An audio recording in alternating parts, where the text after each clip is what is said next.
morning, thousands of ambitious, status-conscious stockbrokers, lawyers, doctors, and executives don their suits and ties, pack their briefcases, and go off to compete in the overcrowded rat race of the young New York professional.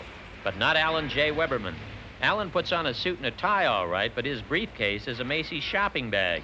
And Alan doesn't compete in a rat race because he is the country's only garbologist. Alan J. Weberman is a professional garbage picker, but he's very picky about whose garbage he picks. I don't go through poor people's garbage because they're generally not famous, and that's my one criterion for going through garbage. I consider myself in the tradition of muck-raking journalists.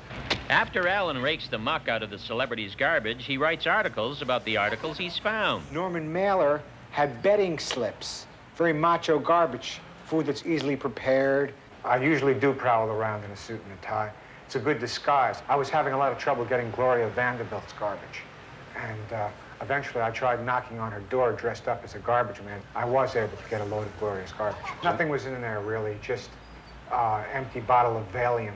In 1971, I founded the science of independent garbology when I opened Bob Dylan's garbage can, and I pulled out an incompleted letter that Dylan had written to Johnny Cash. And I said, my God, this isn't a garbage can, this is a gold mine. Garbology is taught in 3 universities. Queens College, they call it Traces of Human Behavior. What's funny is not garbology, but archaeology, because there you have people waiting 1,000 years to go through garbage. I do instant archaeology. This morning, Alan's instant archaeological digs took him to the digs of David Rockefeller, where he found what he thought was something very interesting. There's a letter to the Duke of York. It said, it's addressed, Dear Dookie.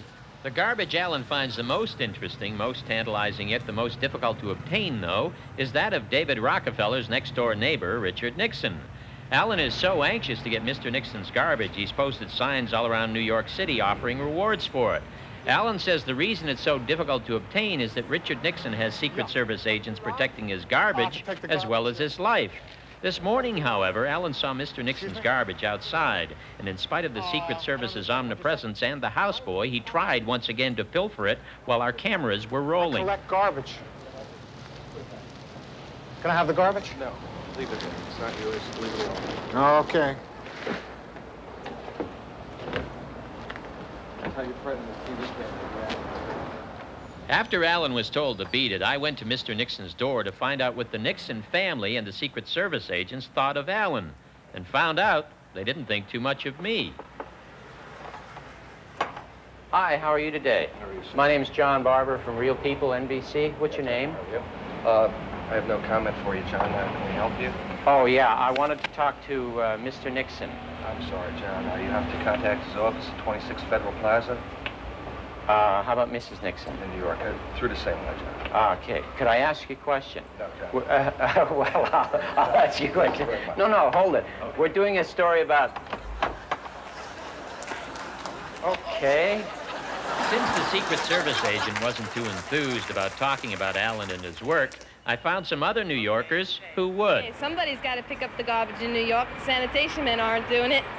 Politicians must give him a lot to choose from because everything they touch turns to garbage. He can come up to my house anytime and get all the garbage he wants. I think anybody who does that is crazy. You can't make any money off of it, really. All the garbage that's in the city of New York City streets is money. What I think of a person that collects the garbage of all the celebrities, then he goes home and analyzes what he's collected. I think he's a bum, that he should be run out of the United States, that he's no good, that... Wait a minute. I guess working Park Avenue, he would specialize in garbage. When Alan picked up his garbage and headed home, he told us how his job has influenced some of our nation's leaders. When Jerry Ford became vice president, the Secret Service told Betty Ford not to throw out her garbage because there's this crazy guy's going to snatch her garbage. So Betty let it pile up in the back of their house in suburban Virginia.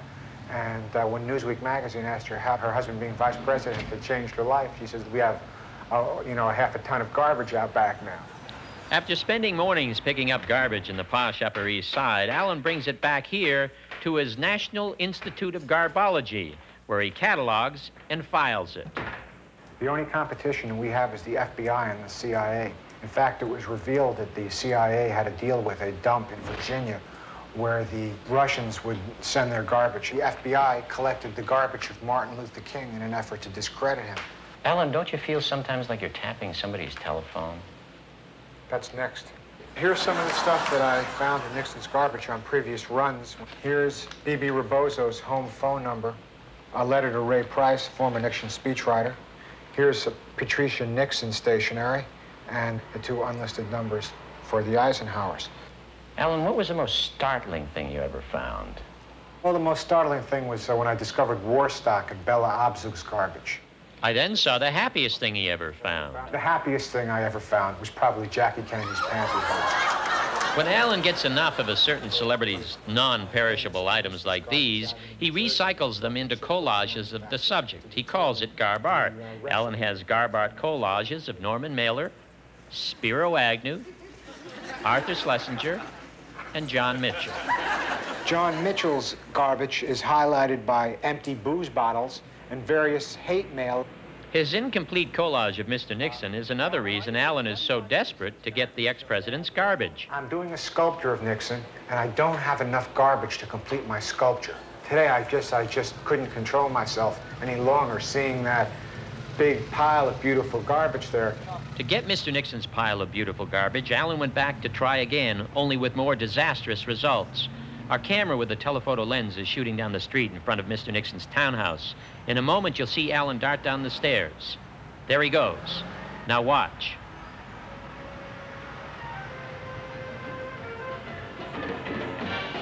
Here he comes with his glad bag of goodies. And here comes the Secret Service.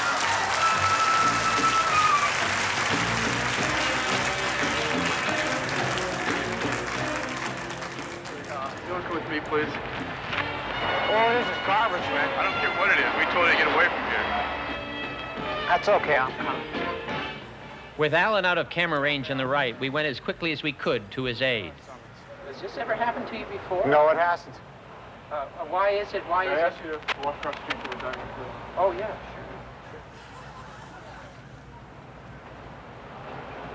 Why is it that there was no problem with Mr. Rockefeller's garbage, which was on the street, and he would have a problem with Mr. Nixon's garbage? The Secret Service didn't answer, so I tried a different approach. Tell Mr. Nixon we'll give him a Real People T-shirt. Then I got my answer. In less than 5 minutes, the place was surrounded by squad cars.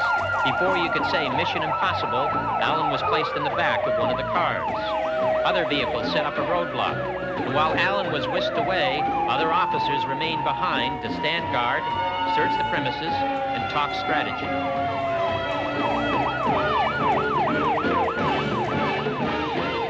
Alan was taken to the Lexington Street station, so I went there to see what I could do. What I couldn't do was open the door.